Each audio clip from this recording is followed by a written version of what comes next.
What's up? What up, dog? How those levels sound, sus? Sound fucking sus fantastic. All right, this is podcast number 2 with Patrick Ridge and Wickham Silva. We got Pete on camera today. yeah, it was a good day. We It's a had good some technical podcast. difficulties. Yeah, Pat forgot some gear. It's all good. We know. I me and mean- Sus prevailed. We came through. We're just getting it done. We're getting it done. We got 2 Shure mics. We're in my fucking living room. We got the Tascam, which is being replaced by a sound card very soon.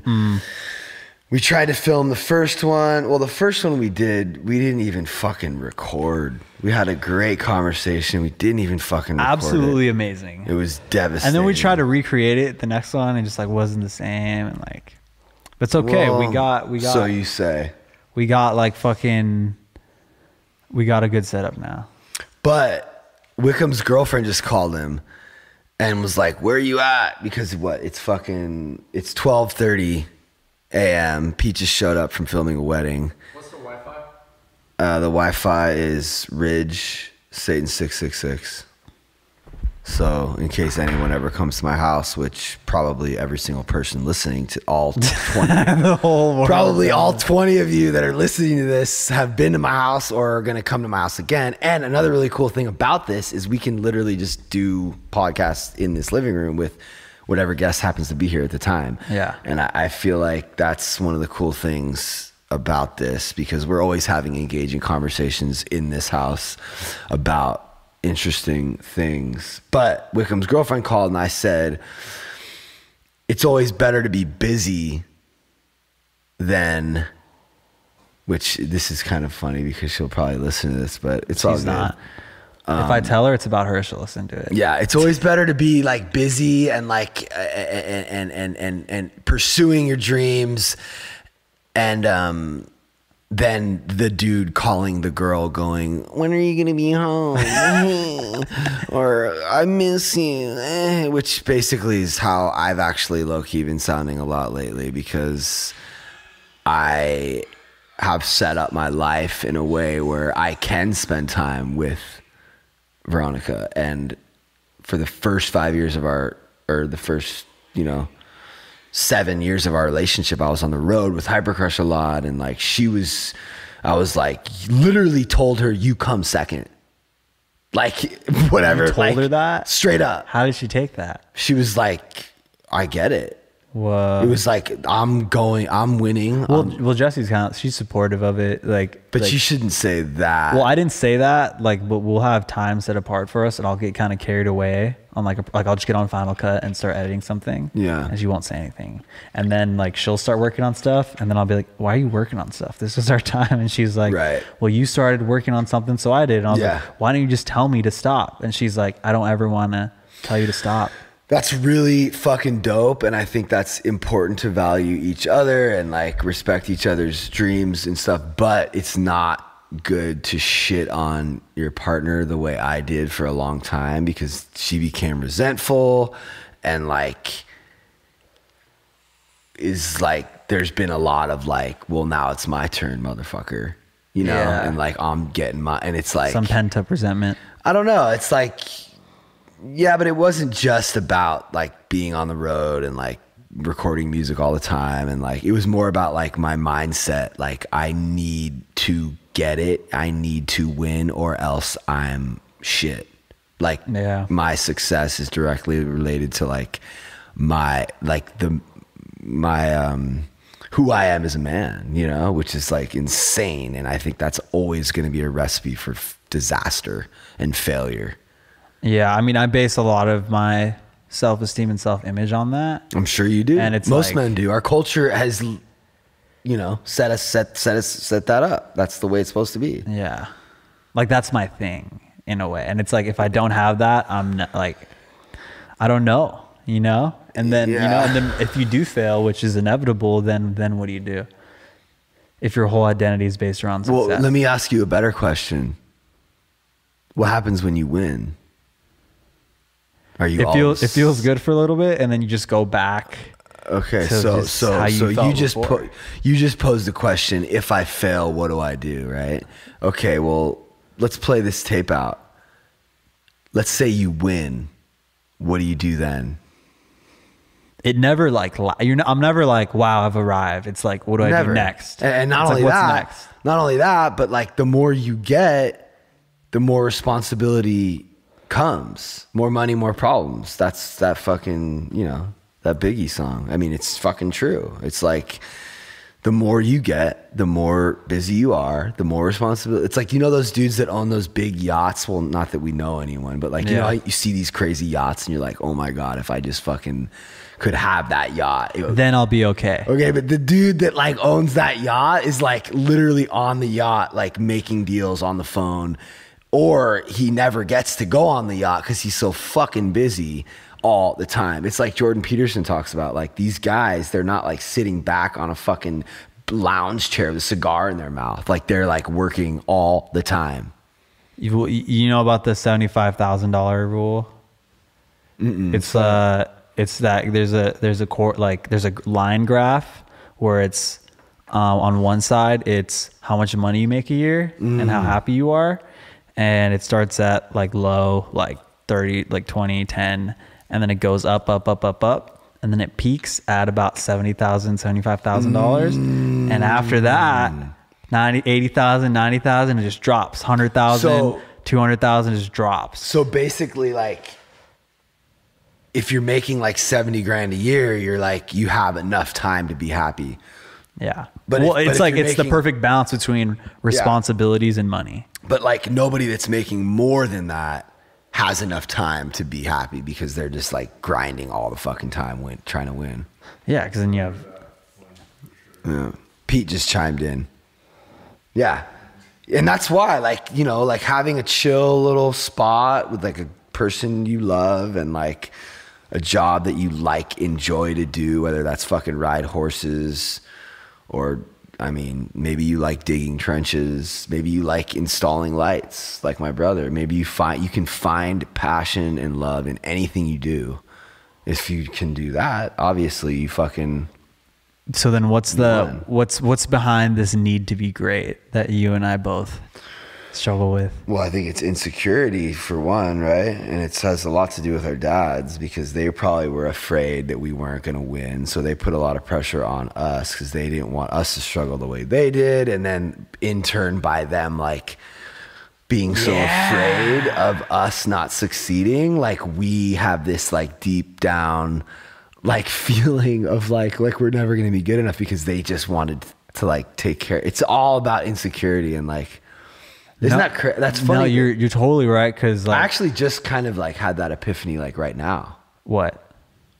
that my dad was probably afraid I wasn't gonna succeed, and that's why he pushed me as hard as he did, because he just wanted me to have a good life, but didn't realize that by pushing me so hard that would cause me to have this like deep-seated insecurity and like feeling of not being good enough.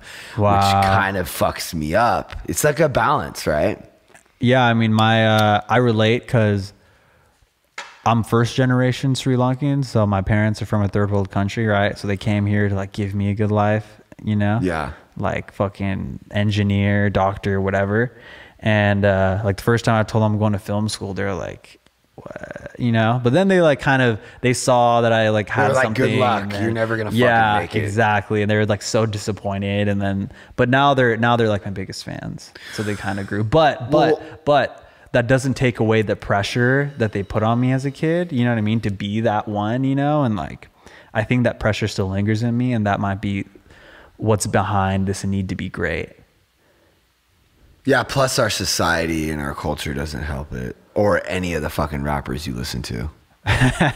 But I don't want to forget this thought I just had, which is that being a videographer or like making films nowadays isn't what it was back then.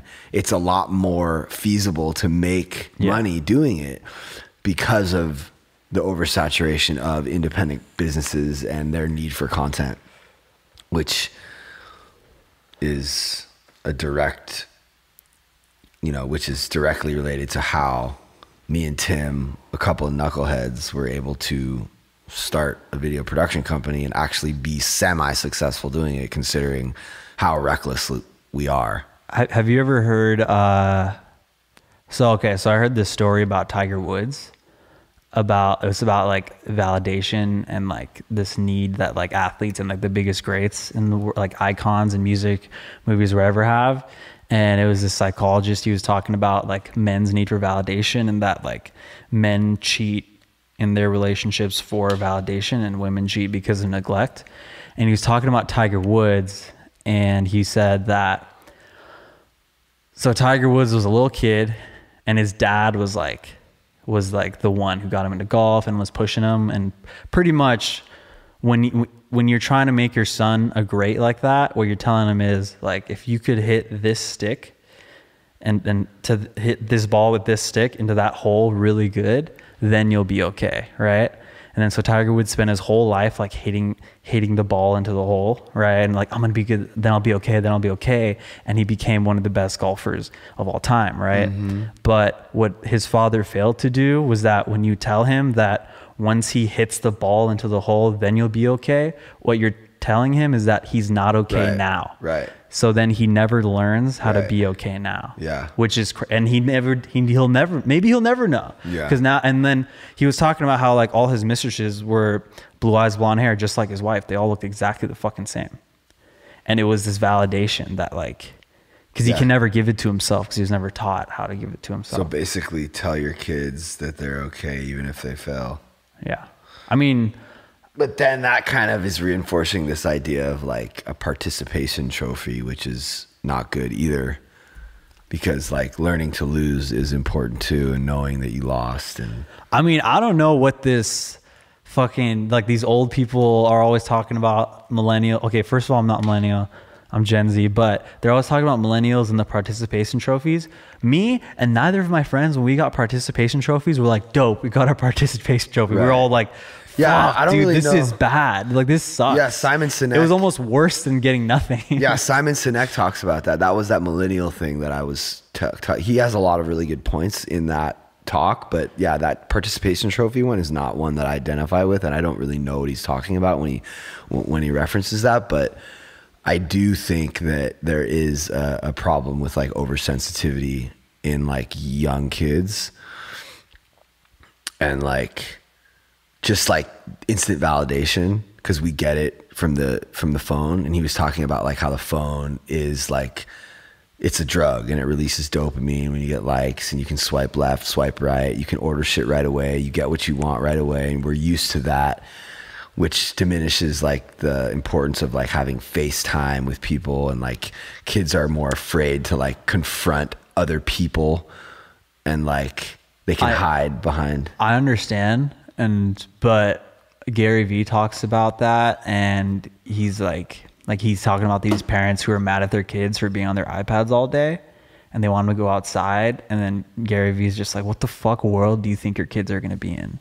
Where they're going to be outside playing with fucking sticks? Yeah, it's a different world. It's a different world, man. It is, and there are pros and cons to all of it. Like it's not all bad or all good. And like sensitivity wise, like, yeah, I mean, I don't condone oversensitivity, but I feel like sensitivity, quote unquote, is a byproduct of a more aware generation. Like we're more aware of our feelings and how we feel, right? Like you were talking about how like you felt like a bitch telling your girl, oh, I love you, I miss you.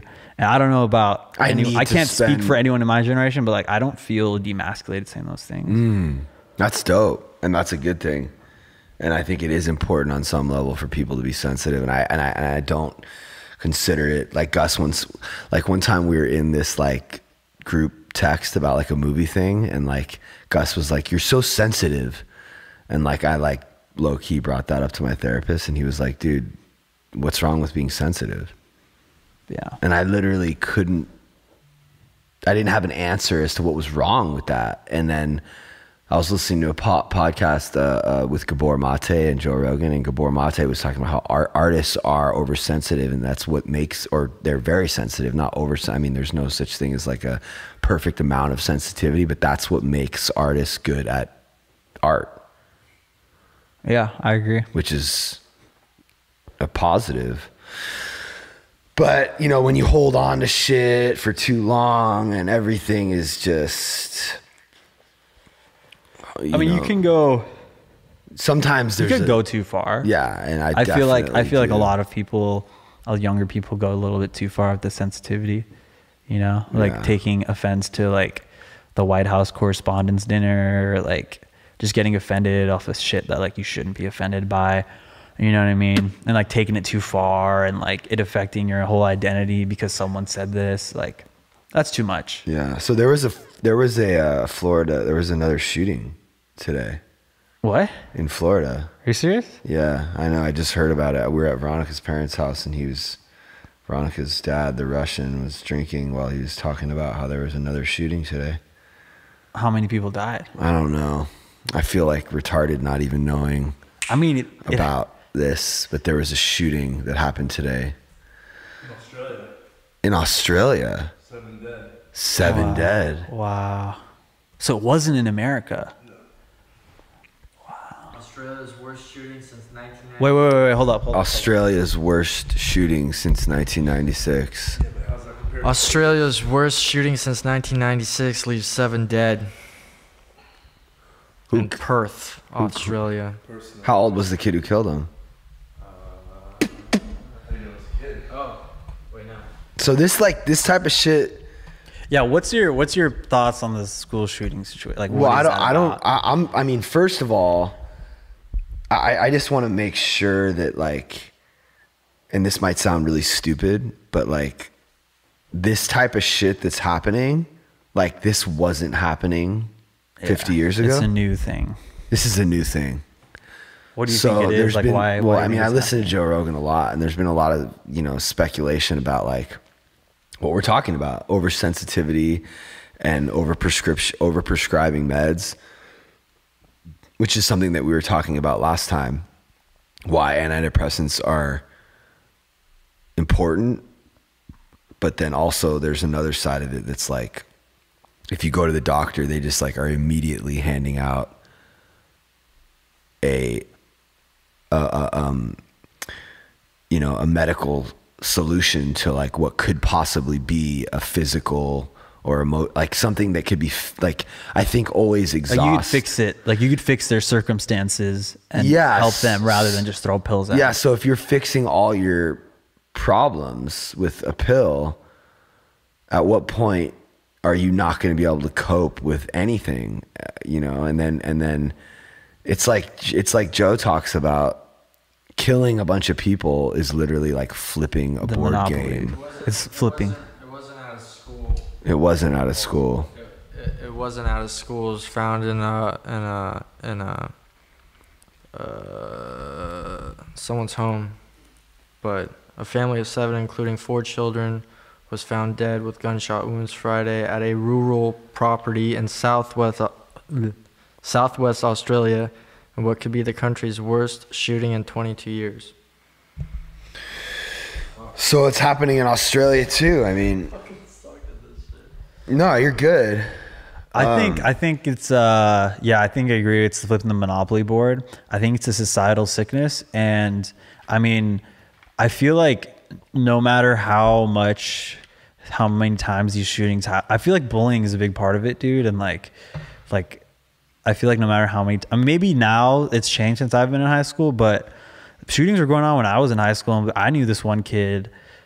I knew a couple kids, like we just fucking bagged on them hard, dude. Like I felt bad for them, and I participated in it, dude. It's just like fucked up, and we've all done it. It's almost like you're getting bullied into bullying. Yeah, like if you don't bully them, you're not cool. Yeah. And if you don't bully them, then there's a risk that you'll be bullied. Like it's just, yeah, it sucks. Like bullying is a fucking problem. Yeah, it's a weakness, and it's a sign of insecurity, and that you would be bullying or get sucked into bullying. I remember I would always be like the dude that would want to go against the grain and like stand up for that person, and really like not give a fuck if I was the person getting bullied. Like, I don't know. It's definitely some bitch ass shit, and people are incapable of like, I think that's what we empathy. should look at, like this is like, yeah, like why people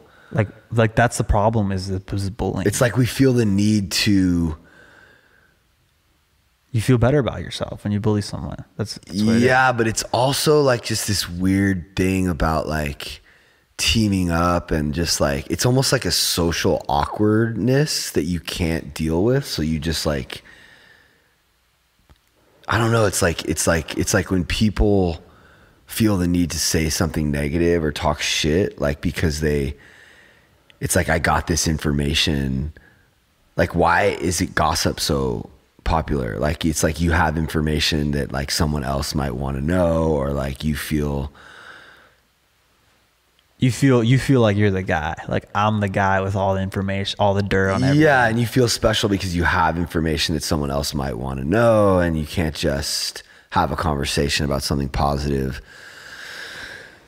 Yeah, I think this would be a good question for Jordan Peterson. Although they have talked a lot about this type of shit, and I feel like there's not a lot of talk about like what it is about the actual bullying, not the person getting bullied and how that affects them, but why do people want to talk shit or team up with each other and like pick on someone?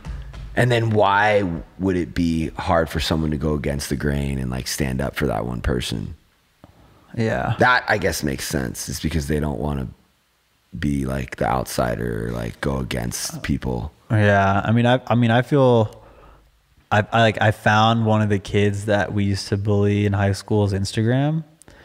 And I go on it. He's just like an innocent, like, dude. Like, you know what I mean? He's just like a harmless fucking guy. Yeah. He doesn't do anything to hurt anyone. You know what I mean? He's not even resentful about it.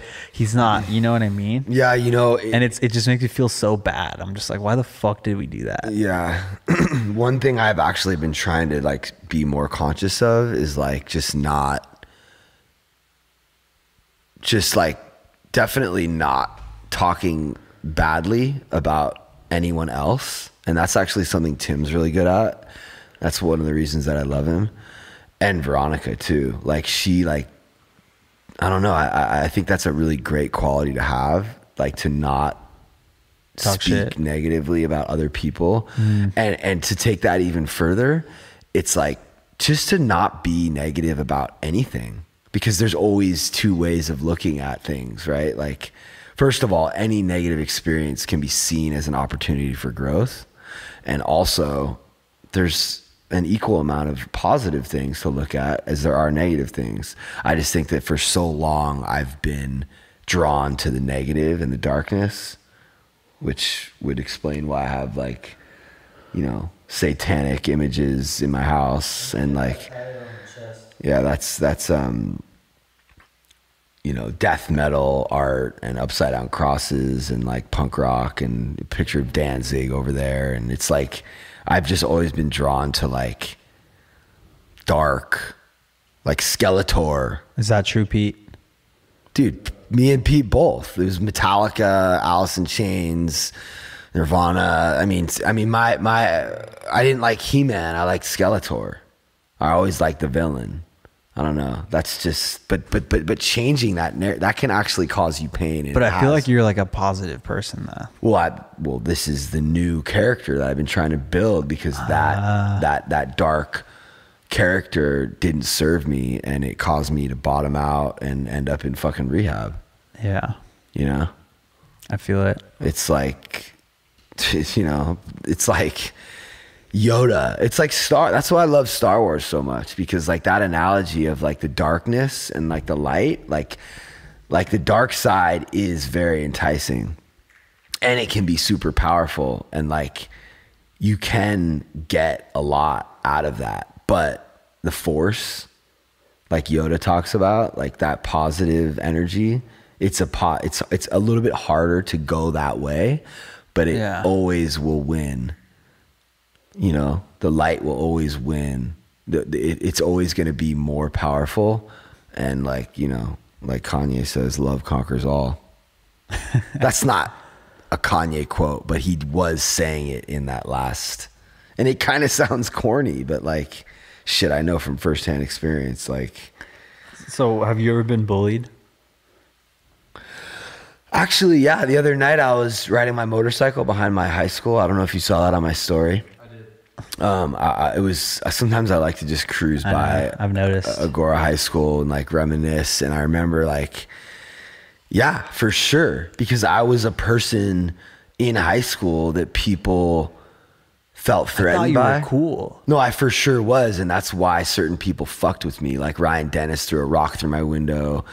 Keith, So you were like, cool and bullied simultaneously. yeah, like even Aaron, like fucking, you know, he But was that like tried. homie? Like No, that was like him like fucking with me, prank calling me, trying to bully me, and like. But the thing is I would just always be confused. Like why is Mike Krim prank calling me? Why is Keith like breaking into my house trying to like steal my weed? Like why are these people throwing rocks through my windows? Like why are they like I didn't understand like why they didn't like me. And it was fucked up, but I always had like a lot of friends. What about like you were a kid? Um Because I feel like that's where it starts. Was it physical, verbal, or relational bullying? I don't know. I mean, I was in a body cast in 3rd grade in a wheelchair, and like my brother had to like take me to the bathroom. Like it was a fucked up, like really fucked up traumatic experience. So like I think that I had a lot of insecurities around like being in a body cast, and then like I had braces on and I walked like Forrest Gump for 6 months, and it was like a whole thing. But I don't really remember people bullying me, although they did have the opportunity to, because I don't know.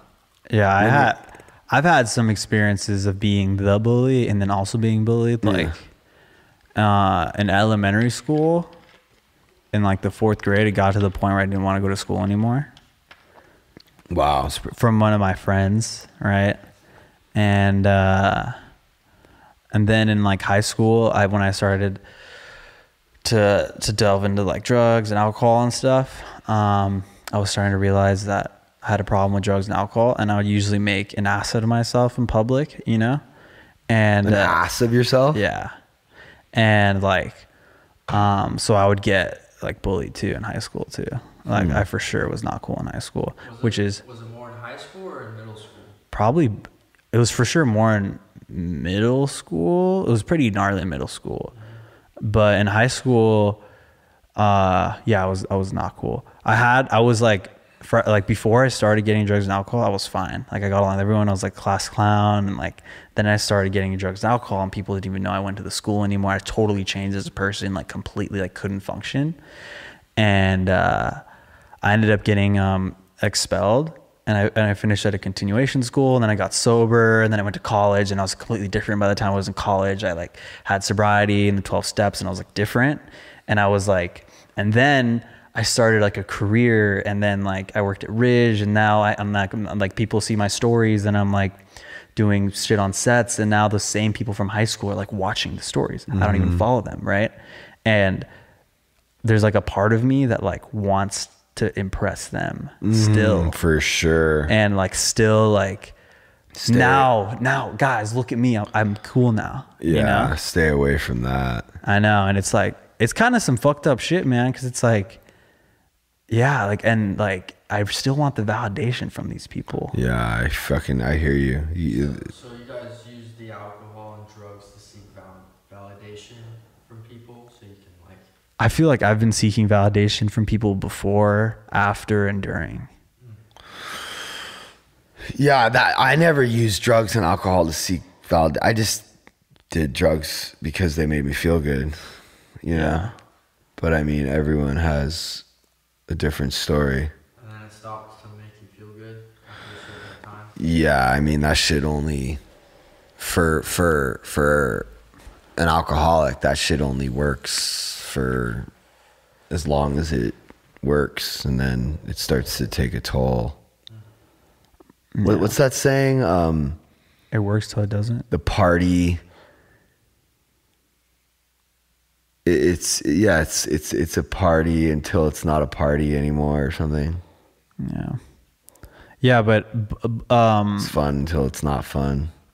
I feel like if my little like taste of bullying, I can understand why someone would shoot up a school. I'm not saying I would, and I never have thought of doing that, but like Wait, you're I can saying understand. that, I can understand being ostracized. Like when you're in high school, you're in like a mini society. you're saying your taste of from being bullied. Yeah. You could understand why someone would be so man. fucking mad that Yeah, they would. dude. Yeah. People are fucking dicks. Yeah, like 100%. especially in high school, dude. Like it's like being ostracized from like Yeah. a society like that. Like it's rough. Yeah, it's You know not what I mean? just being bullied though.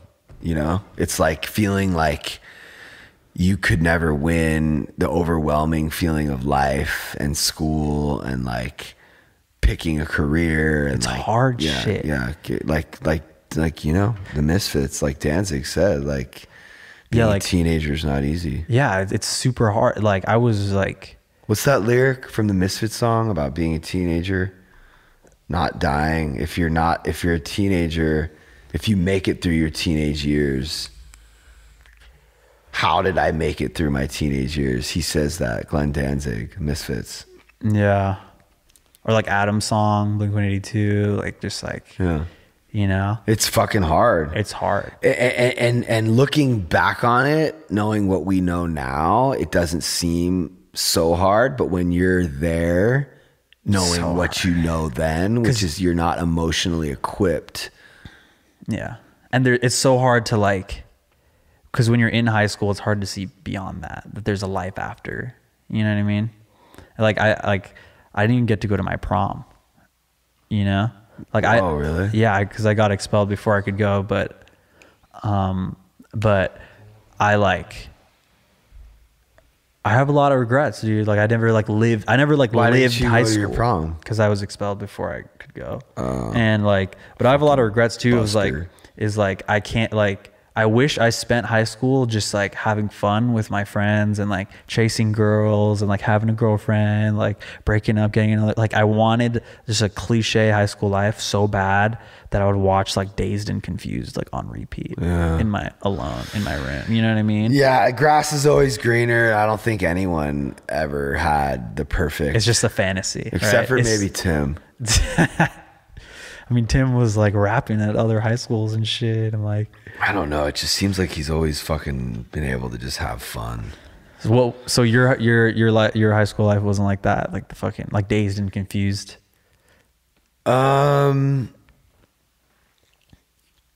Pete, what was your high school life like?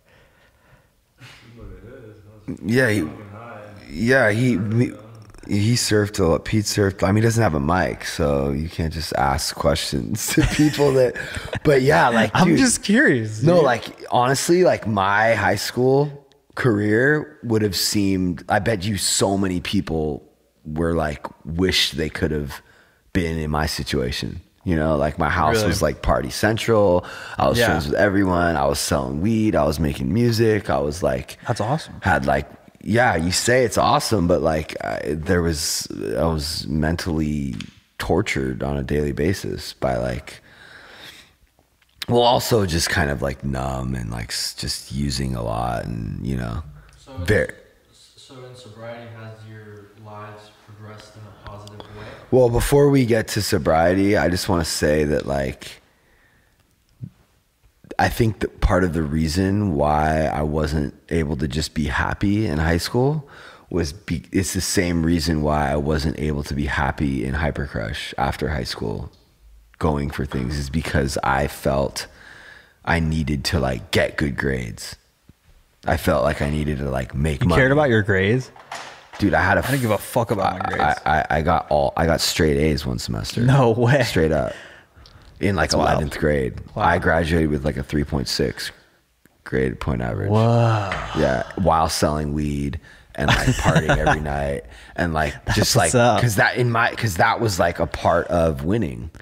Right? Like it wasn't just like be the best skater, which I definitely was one of them. You know, have the hot chicks, sell the weed, make the music, but also get good grades, because that I wasn't Then a you're untouchable. fucking idiot to think that like it wasn't important to do good in school, which in retrospect, it wasn't nearly as important as I thought it was. I thought that was going to be like my key to like success. So I like did it. I did whatever I needed to do to get good grades, which was a lot of cheating. You know what I mean? Like I literally would cheat off Tim a lot, low key, because he was like really smart. and he wouldn't study and still get. I'm like kind of stupid. I would like study forever and like I grind, I go hard, but I'm not like naturally like book smart, you know?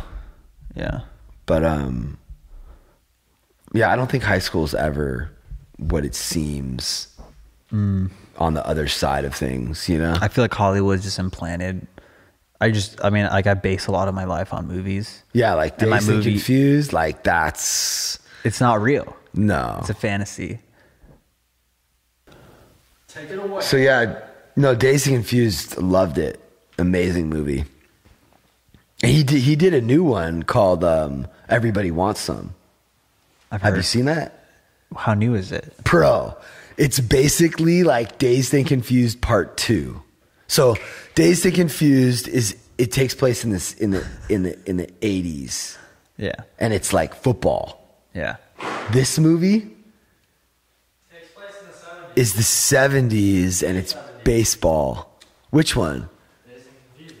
Okay, so Dazed and Confused is the late 70s and it's football in high school, right? Yeah. Everybody Wants Some is in the 80s and it's baseball and college. It's the same director. Yes. Richard Linklater. When did this come out? A couple years ago. Wow. It's literally Was it in theaters? amazing. Yeah, it's just as good as Dazed and Confused. In some check ways that better. out. Like just like slapping each other on the ass. Like the dude has like a blonde mustache and he's like, "What you got some? You got some dirt on your lip."